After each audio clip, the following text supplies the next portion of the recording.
ಎಲ್ಲರಿಗೂ ನಮಸ್ಕಾರ. ಶ್ರೀ ರಾಘವೇಂದ್ರ ಸ್ವಾಮಿ ಮಹಿಮೆ ಯೂಟ್ಯೂಬ್ ಚಾನೆಲ್ಗೆ ಎಲ್ಲರಿಗೂ ಸ್ವಾಗತ. ಜೀವನದಲ್ಲಿ ವಿಶ್ವಾಸ ಕಳ್ಕೊಂಡಿರೋರ್ಗೆ, ದಾರಿ ತಪ್ಪಿದವ್ರಿಗೆ, ಹಾಗೆ ಸೋಮಾರಿತನ ಆಲಸ್ಯದಿಂದ ಕೆಲಸ ಮಾಡದೇ ಇರೋರ್ಗೆ, ಜೀವನದಲ್ಲಿ ಅಪನಂಬಿಕೆಯಿಂದನೇ ಸದಾ ನಡೀತಾ ಇರೋರ್ಗೆ ಬಾಬಾ ಯಾವ ರೀತಿ ಪವಾಡ ತೋರಿಸಿ ಯಾವ ರೀತಿ ಅವ್ರನ್ನ ಸರಿದಾರಿಗೆ ತರ್ತಿದ್ರು ಅನ್ನೋ ಒಂದು ಕಥೆಯನ್ನ, ಪವಾಡವನ್ನ, ಸತ್ಯವಾದ ಪವಾಡವನ್ನ ನಾನು ನಿಮಗೆ ಈ ವಿಡಿಯೋದಲ್ಲಿ ತಿಳಿಸ್ತಾ ಇದ್ದೇನೆ. ಇದು ಶಿರಡಿಯಲ್ಲೇ ನಡೆದಿರೋದು. ಒಂದು ಸಾರಿ ಶಿರಡಿಯಲ್ಲಿ ಒಂದು ಮರದ ಕೆಳಗಡೆ ರಘುನಾಥ ಕುಳಿತುಕೊಂಡಿರ್ತಾನೆ. ಅದನ್ನ ನೋಡಿ ಬಾಬಾ ಅವನ ಬಳಿ ಬಂದು, ರಘುನಾಥ, ಇಲ್ಲಿ ಏಕೆ ಒಬ್ಬನೇ ಕುಳಿತಿರುವೆ ಎಂದು. ಆಗ ರಘುನಾಥ ಹೇಳ್ತಾನೆ, 5 ತಿಂಗಳ ಹಿಂದೆ ನನ್ನ ಸ್ಥಿತಿ ಹೀಗಿರ್ಲಿಲ್ಲ. ನಾನಾಗ ತುಂಬಾ ಚೆನ್ನಾಗಿ ಕೆಲಸ ಮಾಡ್ತಿದ್ದೆ. ನನ್ನ ಹತ್ರ ದುಡ್ಡಿತ್ತು. ನನ್ನ ಹೆಂಡತಿ ಮಕ್ಕಳನ್ನ ನಾನು ತುಂಬಾ ಚೆನ್ನಾಗಿ ನೋಡ್ಕೊಳ್ತಾ ಇದ್ದೆ. ಅವ್ರಿಗೆ ಹೊಟ್ಟೆಗೆ ಊಟವನ್ನ ಹಾಕ್ತಾ ಇದ್ದೆ. ಅವ್ರಿಗೆ ಉಡ್ಲಿಕ್ಕೆ ಬಟ್ಟೆಯನ್ನ ತಂದ್ಕೊಡ್ತಾ ಇದ್ದೆ. ಆದ್ರೆ ಈಗ ನನಗೆ ಕೆಲಸ ಇಲ್ಲ ಅಂತ ಹೇಳ್ತಾನೆ. ಇವತ್ತು ನನ್ನ ಹತ್ರ ಎಲ್ಲ ದುಡ್ಡು ಖಾಲಿಯಾಗಿ ಉಳಿದಿರೋ ದುಡ್ಡಲ್ಲಿ 1 ಮುಷ್ಟಿ ಅಕ್ಕಿ, 1 ಮುಷ್ಟಿ ಬೇಳೆ ಅಷ್ಟೇ ಬಂದಿದೆ ಬಾಬಾ.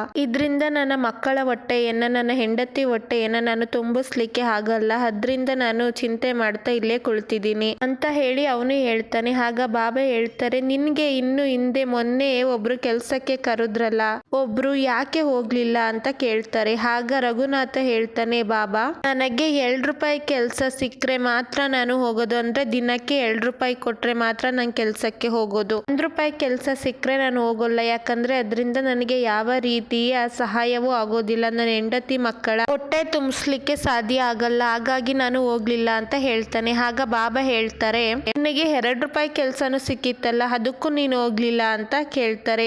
ಬಾಬಾ ಯಾಕಂದ್ರೆ ಅವ್ರಿಗೆ ದಿವ್ಯ ಜ್ಞಾನಿ ಅಲ್ವಾ, ಅವ್ರಿಗೆಲ್ಲ ಗೊತ್ತಿರುತ್ತೆ. ಬಾಬಾ ಸಿಕ್ಕಿತ್ತು, ಆದ್ರೆ ಅದು 3 ತಿಂಗಳು ಮಾತ್ರ ಇತ್ತು. 3 ತಿಂಗಳ ನಂತರ ಆ ಕೆಲಸ ಇರಲ್ಲ, ಖಾಲಿ ಆಗುತ್ತೆ. ಅದಕ್ಕೆ ಈಗ ಹೋಗಿ ನಾನು ಅವ್ರ ಕೆಲ್ಸಕ್ಕೆ ಸೇರ್ಕೊಂಡ್ರೆ 3 ತಿಂಗಳು ಅಷ್ಟರಲ್ಲಿ ನನ್ಗೆ ಯಾವ್ದಾದ್ರು ಒಳ್ಳೆ ಕೆಲಸ ಸಿಕ್ಬಿಟ್ರೆ ನಾನು ಮತ್ತೆ ಬಿಟ್ರೆ ಅವರಿಗೂ ತೊಂದರೆ ಆಗುತ್ತೆ, ನನಗೂ ತೊಂದರೆ ಆಗುತ್ತೆ. ಹಾಗಾಗಿ ನಾನು ಆ ಕೆಲ್ಸಕ್ಕೆ ಹೋಗ್ಲಿಲ್ಲ ಅಂತ ರಘುನಾಥ ಹೇಳ್ತಾನೆ. ಆಗ ಬಾಬಾ ಹೇಳ್ತಾರೆ, ಹಾಗಾದ್ರೆ ನಿನಗೆ ಕೆಲಸ ಸಿಗೋವರೆಗೂ ನನ್ನ ದ್ವಾರಕಾಮಾಯಿಗೆ ಬಂದು ಇದ್ಬಿಡು. ನಿನಗೆ ಕೆಲಸ ಸಿಗೋವರೆಗೂ 3 ಹೊತ್ತು ಊಟ ನಾನೇ ಹಾಕ್ತೀನಿ ನಿನಗೆ ಅಂತ ಹೇಳ್ತಾರೆ. ನಿನ್ನ ಕುಟುಂಬ ಸಮೇತ ಬಂದು ದ್ವಾರಕಾಮಾಯಿಯಲ್ಲಿ ಇರುವಂತ ರಘುನಾಥನಿಗೆ ಬಾಬಾ ಹೇಳ್ತಾರೆ. ಆಗ ರಘುನಾಥ ಹೇಳ್ತಾನೆ, ಇಲ್ಲ ಇಲ್ಲ ಬಾಬಾ, ನನ್ನ ಸ್ವಾಭಿಮಾನಕ್ಕೆ ಧಕ್ಕೆ ಬರುವ ವಿಚಾರ ಇದು. ನಾನು ಬರಲ್ಲ, ನನ್ನ ಸ್ವಾಭಿಮಾನ ಬಿಟ್ಟು ಬಾಳಲ್ಲ ಅಂತ ಹೇಳ್ತಾನೆ ರಘುನಾಥ. ಆಗ ಬಾಬಾ ಹೇಳ್ತಾರೆ, ನೀನು ದ್ವಾರಕಾಮಾಯಿಗೆ ಬಾರಪ್ಪ, ನಿನ್ನ ಹೆಂಡತಿ ಮಕ್ಕಳನ್ನ ಕರ್ಕೊಂಡು. ನಿನಗೆ ಅಲ್ಲೇ ಒಂದು ಕೆಲಸವನ್ನ ಏನಾದ್ರೂ ವ್ಯವಸ್ಥೆ ಮಾಡ್ಕೊಡ್ತೀನಿ, ನಾನು ಸಹಾಯ ಸಿಗೋ ಹಾಗೆ ಮಾಡ್ತೀನಿ ನಾನು ಅಂತ ಹೇಳಿ ಅಲ್ಲಿಂದ ಹೊರಡೋ ಒಮ್ಮೆ ಹೇಳ್ತಾರೆ, ನಿನ್ನ ಕೈಯಲ್ಲಿರೋ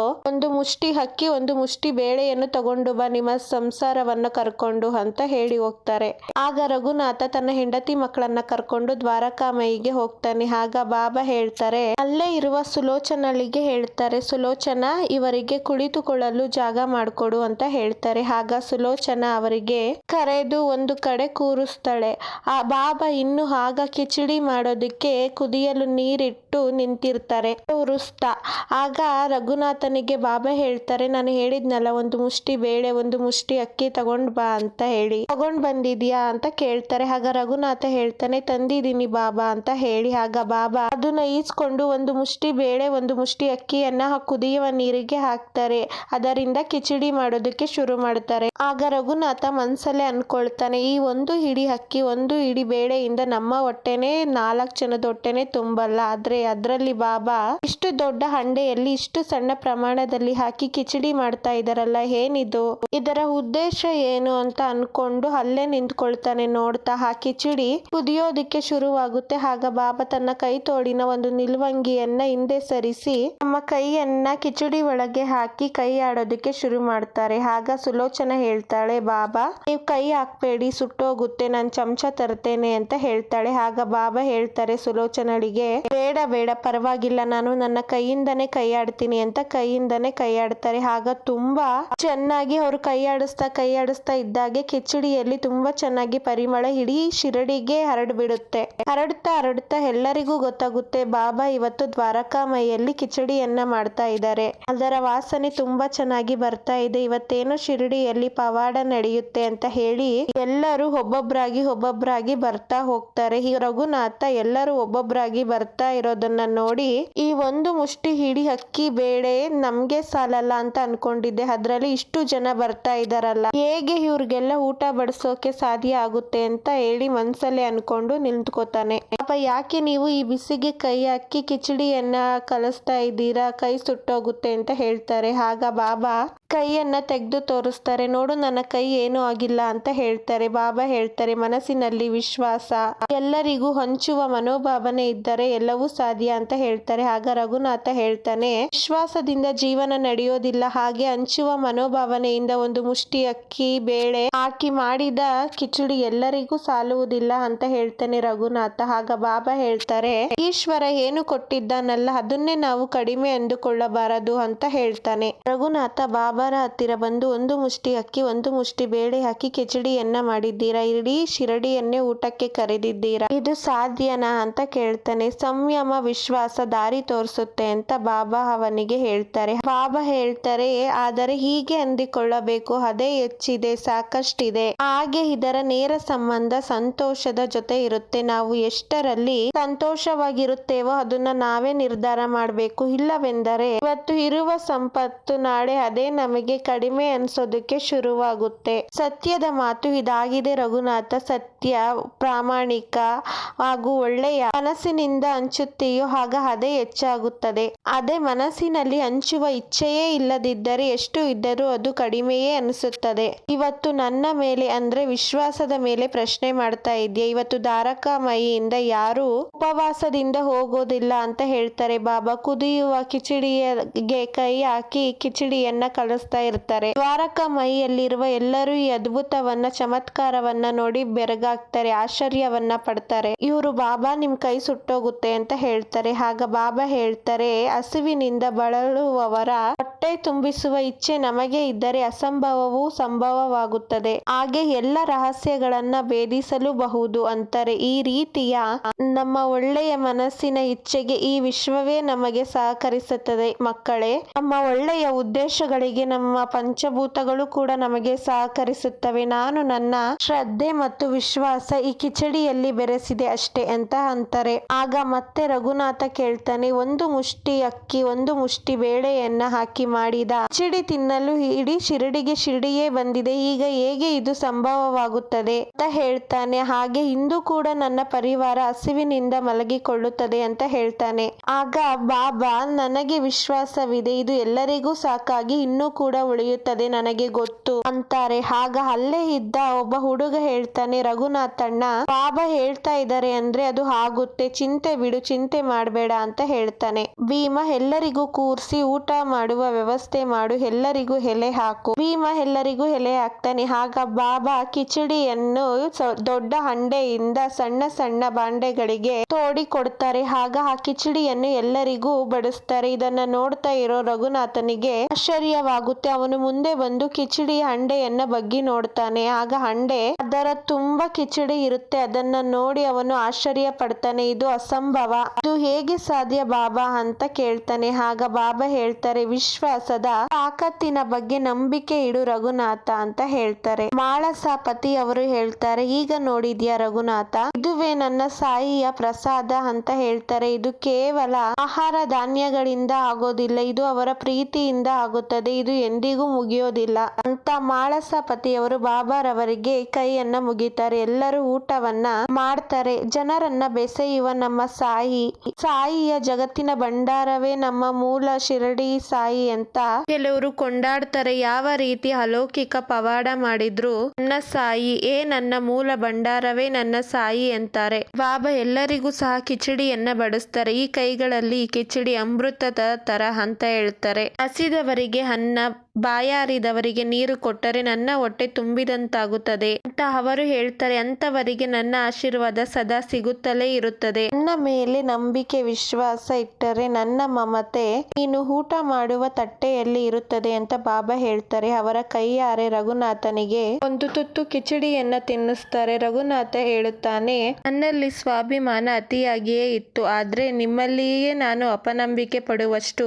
ಸ್ವಾಭಿಮಾನವನ್ನ ಒಂದು ಬಿಟ್ಟೆ ಬಾಬಾ, ಕ್ಷಮಿಸಿ ಬಡಿಸಿ ಅಂತ ಹೇಳುತ್ತಾನೆ. ಆಗ ಬಾಬಾ, ಈ ಕಿಚಡಿಯು ನಮ್ಮ ಜೀವನದ ತರಹ ಮಗು. ಹೇಗೆ ಈ ಅಕ್ಕಿ ಬೇಳೆಯು ಈ ಕುದಿಯುವ ನೀರಿನಲ್ಲಿ ಬೇಯುವ ಪ್ರಕ್ರಿಯೆಗೆ ಒಳಪಡಬೇಕಾಗುತ್ತದೆಯೋ ಹಾಗೆ ಜೀವನದಲ್ಲಿ ಬರುವ ಕಷ್ಟ ಸುಖ ಸಮ ಪ್ರಮಾಣದಲ್ಲಿ ಅನುಭವಿಸುತ್ತಾ ಸರಿದೂಗಿಸಿಕೊಂಡು ಹೋಗಬೇಕು. ಅದುವೇ ಜೀವನ ಸಫಲತೆಗೆ ಕಾರಣವಾಗುತ್ತದೆ ಎನ್ನುತ್ತಾರೆ ಬಾಬಾ. ಆದರೆ ನೀನು ನಿನ್ನ ಸ್ವಾಭಿಮಾನದ ಸಹ ಒಳ್ಳೆಯ ಕೆಲಸಗಳು ನಿನ್ನನ್ನು ಅರಸಿ ಬಂದರೆ, ಆದರೆ ನೀನು ನಿನ್ನ ಸ್ವಾಭಿಮಾನದ ಕಾರಣದಿಂದ ಬಿಟ್ಟು ಬಿಟ್ಟೆ. ನಿನ್ನ ಹೆಂಡತಿಗೂ ಏನು ಕೆಲಸ ಮಾಡಬಾರದು ಎಂದು ಷರತ್ತು ಹಾಕಿದೆ. ನಿನ್ನಲ್ಲಿ ಇರುವ ಸ್ವಾಭಿಮಾನವೋ ಅಥವಾ ಇದು ನಿನ್ನ ಅಭಿಮಾನವೋ ರಘುನಾಥ?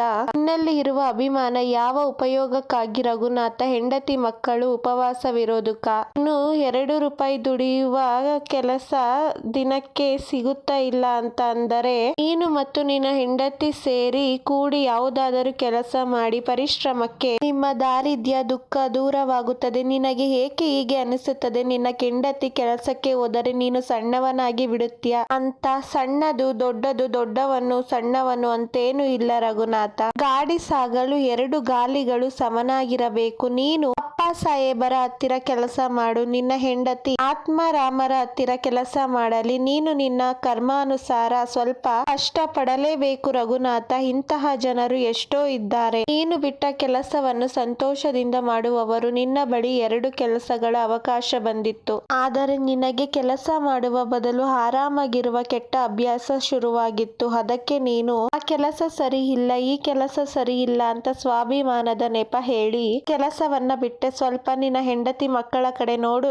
ರಘುನಾಥ. ಇವರ ಭವಿಷ್ಯದ ಮೇಲೆ ನಿನಗೆ ಸ್ವಲ್ಪವೂ ಕಾಳಜಿ ಇಲ್ಲವೇ? ಜವಾಬ್ದಾರಿ ಇಲ್ಲವೇ? ಖಾಲಿ ಕೈಯಲ್ಲಿ ದಿನನಿತ್ಯ ಕೆಲಸವಿಲ್ಲದೆ ಹೇಗೆ ಕುಳಿತುಕೊಳ್ಳುತ್ತೀಯ ರಘುನಾಥ? ಹೋಗು, ಈಗಲೂ ಕಾಲ ಮಿಂಚಿಲ್ಲ. ಆ ಕೆಲಸಗಳಲ್ಲಿ ಒಂದು ಕೆಲಸವನ್ನ ಆರಿಸಿಕೊಂಡು ಮಾಡು. ನಿನ್ನ ಮಕ್ಕಳು ದೊಡ್ಡವರಾಗಿದ್ದಾರೆ. ಈಗ ನಿನ್ನ ಹೆಂಡತಿಗೂ ಏನಾದರೂ ಕೆಲಸ ಮಾಡಲು ಬಿಡು. ನೀವಿಬ್ಬರು ಸೇರಿ ಹೊಂದಾಣಿಕೆಯಿಂದ ನಂಬಿಕೆಯಿಂದ ಕೆಲಸ ಮಾಡಿದರೆ ನಿನ್ನ ಮನೆಯ ದುರ್ಸ್ಥಿತಿ ಸುಧಾರಿಸುತ್ತದೆ. ಆಗ ಸ್ವಲ್ಪ ಹಣವನ್ನು ಸಹ ಉಳಿಸಬಹುದು ಅನ್ನುತ್ತಾರೆ. ಆಗ ಅಲ್ಲೇ ಇದ್ದ ರಘುನಾಥನ ಮಗ ಹೇಳುತ್ತಾನೆ, ಅಪ್ಪ, ನೀನು ಮತ್ತು ಅಮ್ಮ ಕೆಲಸಕ್ಕೆ ಹೋದಾಗ ನಾನು ನನ್ನ ತಂಗಿ ತಮ್ಮರನ್ನು ಚೆನ್ನಾಗಿ ನೋಡಿಕೊಳ್ಳುತ್ತೇನೆ ಅಂತ. ರಘುನಾಥ ಹೇಳ್ತಾನೆ, ನೀವು ಸರಿ ಹೇಳ್ತಾ ಇದ್ದೀರಾ ಬಾಬಾ. ನಾನು ಸ್ವಾಭಿಮಾನಕ್ಕೆ ಒಳಗಾಗಿ ಅಲಸಿ ಸೋಮಾರಿತನಕ್ಕೆ ನಾನು ಒಳಗಾಗಿ ಬಿಟ್ಟಿದ್ದೆ. ನನಗೆ ನನ್ನ ತಪ್ಪಿನ ಅರಿವಾಗಿದೆ. ಇನ್ನು ಮುಂದೆ ನಾನು ಶ್ರಮಪಟ್ಟು ಪ್ರಾಮಾಣಿಕತೆಯಿಂದ ಕೆಲಸ ಮಾಡುತ್ತೇನೆ. ನನ್ನ ಮಕ್ಕಳಿಗೆ ಒಳ್ಳೆಯ ಸಂಸ್ಕಾರವನ್ನು ಕೊಟ್ಟು ಉತ್ತಮ ಭವಿಷ್ಯವನ್ನು ರೂಪಿಸುತ್ತೇನೆ ಎಂದು ಸಾಯಿ ಆಶೀರ್ವಾದವನ್ನು ತೆಗೆದುಕೊಂಡು ಅವರ ಹತ್ತಿರ ಕ್ಷಮೆಯನ್ನೇ ಯಾಚಿಸಿ ಹೊರಟು ಹೋಗ್ತಾನೆ. ಸಾಯಿ ಎಂದರೆ ಇದೆ. ಸಹಜ ರೀತಿಯ ಉತ್ಕೃಷ್ಟ ಬೋಧನೆಗಳನ್ನ ಅವರು ತಮ್ಮನ್ನು ನಂಬಿದ ಭಕ್ತರಿಗೆ ನೀಡ್ತಾ ಇದ್ರು. ಹಾಗೆ ಅವರಿಗೆ ತುಂಬಾ ಕಷ್ಟ ಅನಿವಾರ್ಯದ ಸಮಯ ಬಂದಾಗ ತಾವೇ ಓಡೋಡಿ ಬಂದು ಸಹಾಯವನ್ನು ಮಾಡ್ತಾ ಇದ್ರು. ಇದು ಕೂಡ ಶಿರಡಿಯಲ್ಲಿ ನಡೆದ ಸತ್ಯವಾದ ಪವಾಡ, ಸತ್ಯವಾದ ಘಟನೆ. ಇಂತಹ ಎಷ್ಟೋ ಪವಾಡಗಳನ್ನ ಬಾಬಾ ಅವಾಗ್ಲೂ ಕೂಡ ಮಾಡಿದ್ರು, ಇಂದಿಗೂ ತಮ್ಮ ಭಕ್ತರ ಜೀವನದಲ್ಲಿ ಮಾಡ್ತಾನೆ ಇದ್ದಾರೆ. ಕಷ್ಟ ಬಾಬಾ ಏನು ದಾರಿ ತೋಚ್ತಾನೆ ಇಲ್ಲ ಅಂತ ಅಂದವ್ರಿಗೆ ದಾರಿಯನ್ನ ತೋರಿಸ್ತಾ ಇದ್ದಾರೆ. ಬಾಬಾ, ನನ್ನ ಆರೋಗ್ಯ ಸರಿ ಆಗ್ತಾ ಇಲ್ಲ, ನನ್ಗೆ ತುಂಬಾ ಸಮಸ್ಯೆ ಇದೆ, ಅದರಿಂದ ನನಗೆ ಕೆಲಸ ಮಾಡಕ್ ಆಗ್ತಾ ಇಲ್ಲ ಬಾಬಾ ಅಂತ ಅವರ ಮನಪೂರ್ವಕ ಭಾವನೆಯನ್ನ ಸ್ವೀಕರಿಸಿ ಅವರಿಗೆ ಆರೋಗ್ಯವನ್ನ ಸರಿಪಡಿಸಿ ಅವರಿಗೆ ಕೆಲಸ ಮಾಡುವುದಕ್ಕೆ ಅನುಕೂಲವನ್ನ ಮಾಡಿಕೊಡ್ತಾರೆ. ಹಾಗೆ ದಟ್ಟ ದಾರಿದ್ರ್ಯವನ್ನ ದೂರ ಮಾಡ್ತಾರೆ. ಅವರ ನಾಮ ಜಪವನ್ನ ಜಪಿಸೋದ್ರಿಂದ ಸದಾ ಬಾಬಾ ಅವರ ಜೊತೆಗೆ ಇರ್ತಾರೆ. ಭಕ್ತರ ಹೃದಯದಲ್ಲೇ ಸದಾ ನೆಲೆಯಾಗಿರ್ತಾರೆ. ಸ್ನೇಹಿತರೆ, ಸದಾ ಬಾಬಾ ಕೆಲಸ ಮಾಡುವಾಗ, ಮಲಗುವಾಗ, ಓಡಾಡುವಾಗ ಹೀಗೆ ಪ್ರತಿ ಕ್ಷಣವೂ ಅವರ ಬಗ್ಗೆ ಯೋಚಿಸ್ತಾನೆ ಧ್ಯಾನ ಮಾಡ್ತಾನೆ ಇದ್ರೆ ಒಳ್ಳೇದೇ ಆಗ್ತಾ ಹೋಗುತ್ತೆ. ಈ ವಿಡಿಯೋದಲ್ಲಿ ಬಾಬಾ ಅವರ ಭಕ್ತರಿಗೆ ಮಾಡಿದ ಪವಾಡವನ್ನು ನಾನು ನಿಮ್ಮೆಲ್ಲರಿಗೂ ಕೂಡ ತಿಳಿಸ್ಕೊಟ್ಟಿದ್ದೀನಿ. ಈ ವಿಡಿಯೋ ನಿಮ್ಮೆಲ್ಲರಿಗೂ ಕೂಡ ಅನುಕೂಲವಾಗಿದೆ ಎಂದು ಭಾವಿಸಿದ್ದೇನೆ. ಈ ವಿಡಿಯೋ ಇಷ್ಟವಾದರೆ ನನ್ನ ಚಾನಲ್ನ ಪ್ಲೀಸ್ ಮರೀದೆ ಸಬ್ಸ್ಕ್ರೈಬ್ ಮಾಡಿ, ಹಾಗೆ ಲೈಕ್ ಮಾಡಿ, ಕಮೆಂಟ್ ಮಾಡಿ, ಶೇರ್ ಮಾಡಿ. ನಾನು ಮುಂದಿನ ವಿಡಿಯೋದಲ್ಲಿ ಸಿಗ್ತೀನಿ ಫ್ರೆಂಡ್ಸ್. Take care. ಬಾಯ್ ಬಾಯ್.